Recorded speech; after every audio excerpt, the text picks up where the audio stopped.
Okay, bismillahirrahmanirrahim. Kita sambung pelajar di bahagian 3. Okay, di part 3 ya.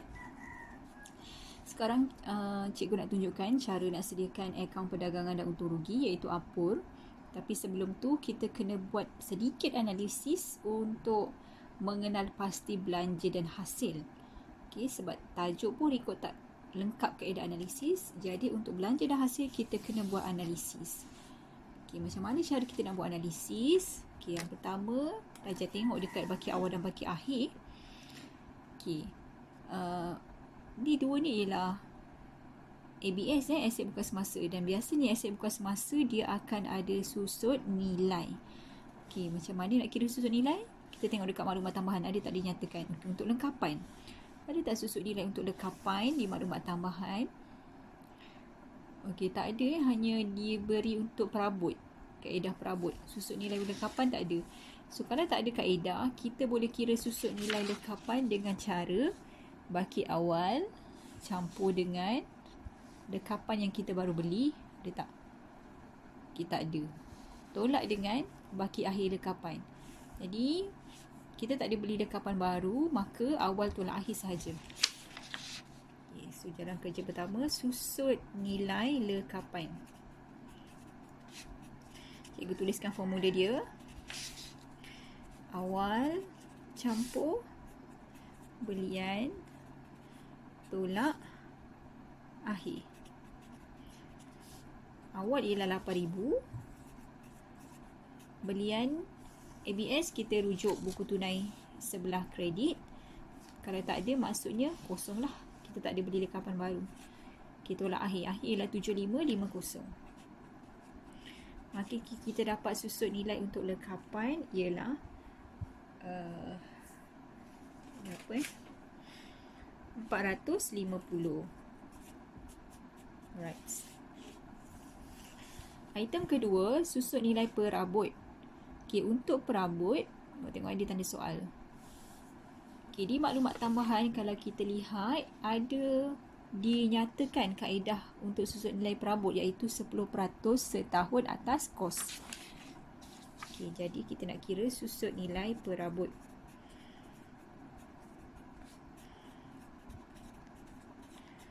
Susut nilai perabot 10% setahun atas kos. Okay, tapi dia ada bagi tahu perabot baru dibeli 1 Julai. Okay, maksudnya kalau tengok dekat buku tunai ada perkataan perabot. Okey, iaitu 2,800. Jadi perabot yang kita baru beli di buku tunai ini kita beli pada tarikh 1 Julai. Jadi pengiraan susut nilai dia kena ikut tarikh kita beli hingga tutup akaun. Macam mana nak kira susut nilai perabot?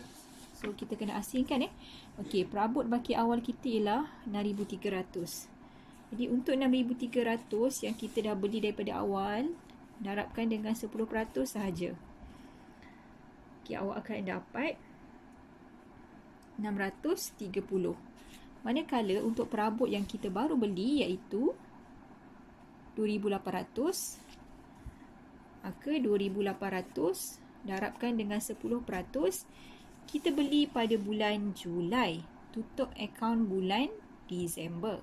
Julai ialah bulan 7 Okay, Julai, Ogos, September, Oktober, November, Disember. So means kita guna perabot tu 6 bulan.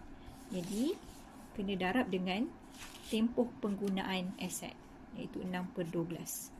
Maka pelajar akan dapat berapa 180 bagi 140. Okey. Susut nilai perabot awak kena campurkan dua ni lah. Okey. Yang 6,300 dengan yang 2,800. So 140 campur dengan 630, 770. Okey, so ini ialah susut nilai perabot kita. Kemudian item ketiga, seterusnya kalau kita lihat lengkapan perabot inventory. Inventory tak ada apa-apa. Okey, ada inventory alat tulis. Okey, untuk inventory alat tulis, kita ada susut nilai ataupun belanja alat tulis yang itu kena kira. Belanja alat tulis. Cara dia sama macam nak kira susut nilai lengkapan. Okey, Inventory awal alat tulis kena campur yang kita beli, tolak dengan akhir. So maksudnya inventory awal yang kita ada ialah 70. Okey, ada tak alat tulis dalam buku tunai? Okey, ada, iaitu 360. Jadi tambah 360 tolak dengan akhir iaitu 30. Maka pelajar akan dapat belanja alat tulis 400. Okey, 400. Settle. Okey, next. Kita tengok. Okey, bank tak ada apa-apa Okey, bank tak ada soal tu. Okey, ada dia. Bank ni tak ada soal ni, kita nak kira baki bank yang akhir. Okey. Yang keempat, baki akhir bank baki akhir bank. Sebab dia tak ada soal. Baki akhir nak kira dia ialah baki awal, baki BB ataupun baki awal campur dengan debit account bank tolak dengan credit account bank. Baki awal bank kita ialah 6,390. Kita campurkan dengan semua nilai sebelah debit account bank ataupun buku tunai, dan kita kecuali baki BB ni lah ya. So 7,000 campur 8,370 campur 9,440. Okey, kemudian kita tolakkan dengan semua angka di sebelah kredit account bank.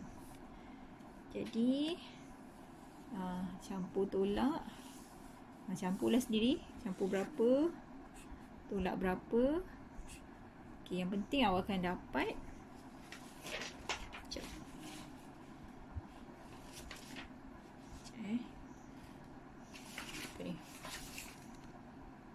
9,100. Okey, make sure awak dapat 9,100.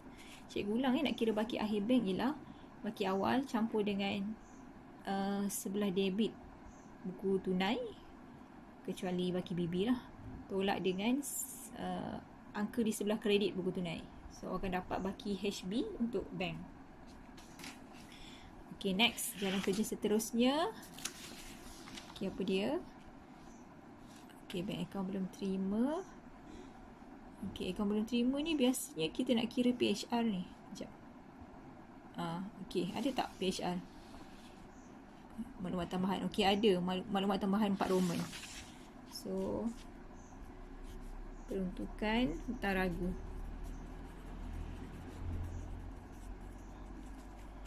Okey, macam mana cara dia? 5% atas akaun belum terima. Jadi, 5/100 darab dengan ABT. ABT tu ambil yang akhir, jangan ambil yang awal pula. Okey, iaitu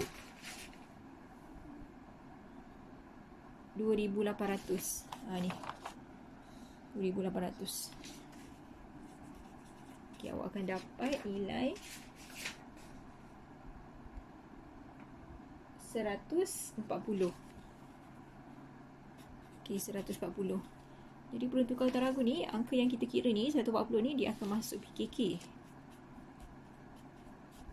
Okey, jadi 140 awak kena tolakkan dengan PHR yang ada dalam soalan. Ada tak PHR baki awal? Okey, tak ada. Dia tak ada bagi. So maksudnya tolak dengan kosong lah. So akan dapat 140. Angka ni masuk dalam apur sebagai belanja.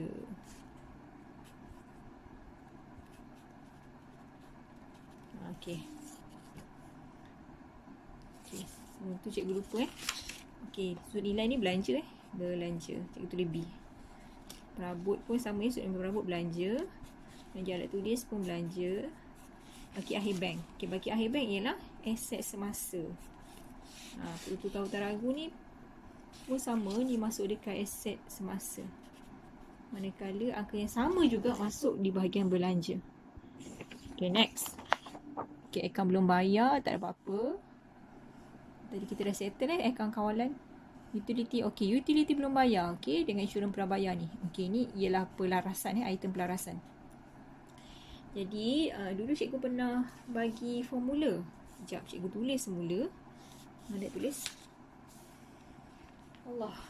Okay, kat atas lah Okay, untuk item belum bayar dan juga belum terima.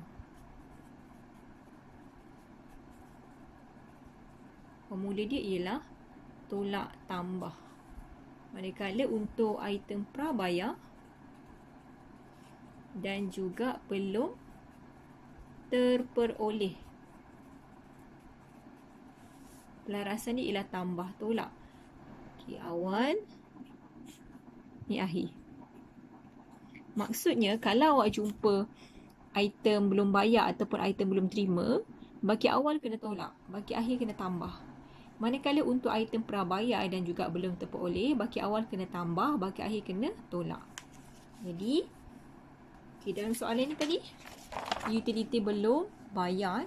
Okay, kalau belum bayar tadi, awal kena tolak, akhir kena tambah. Jadi, kita tengok dekat buku tunai. Mana utility? Okay, utility kita ialah 1430. Okay, jadi pelarasannya akan jadi utility sama dengan 1430 baki awal kena tolak, baki akhir kena tambah. Tolak 320 tambah 390. Okay, tolak 320 campur 390. Maka awak akan dapat utility, nilai utility awak ialah 1500. Okey, utility ialah belanja So cikgu labelkan B. Kemudian untuk insurans. Okey. Insurans pun ada pelarasan prabayar. So kalau prabayar yang awal kena tambah, yang akhir kena tolak. So yang awal kita tak ada, yang akhir je kita ada. So yang akhir kena tolak Cari insurans. Mana? Okey, ada. Insurans kita 1250. Okey.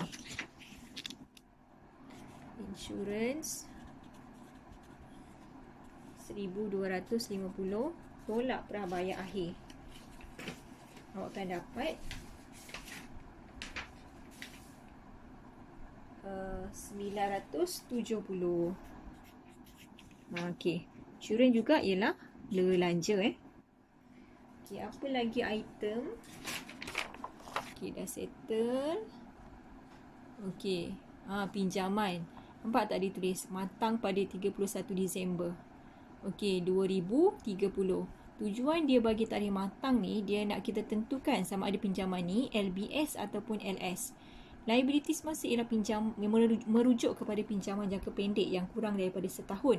Manakala liability bukan semasa ialah pinjaman jangka panjang yang lebih dari setahun. Jadi kita tengok total akaun kita pada Disember 2019. Tarikh matang pinjaman sampai 2030. So lebih daripada setahun Daripada tarikh total akaun ke tarikh matang lebih daripada setahun. Maka pinjaman ini dikategorikan sebagai LBS. Cikgu tulis kat sini LBS. Dan untuk pinjaman selalunya akan ada faedah. Okey, faedah pinjaman. Pinjam duit mesti kena bayar bunga kena bayar faedah. Okey, tengok dekat maklumat tambahan ada tak dia ajar, dia bagi tahu pengiraan faedah atas pinjaman. Okey, ada maklumat 3 Roman. So faedah atas pinjaman ialah 8% setahun. Okey, faedah atas pinjaman. Okey, buat analisis ni ambil masa sikit lah. Tapi kalau dah selalu buat akan cepat. Jadi dia kata 8%. 8% awak kena darabkan dengan pinjaman awak iaitu 10,000. Ambil yang baki awal sebab mula-mula kita pinjam 10,000 Jadi kita punya 10,000, faedah dia 8%, berapa faedah yang kita kena bayar? So 800. Okey, ini masuk di Apur sebagai belanja. Sebab 800 ni ialah faedah yang kita kena bayar untuk tahun ni.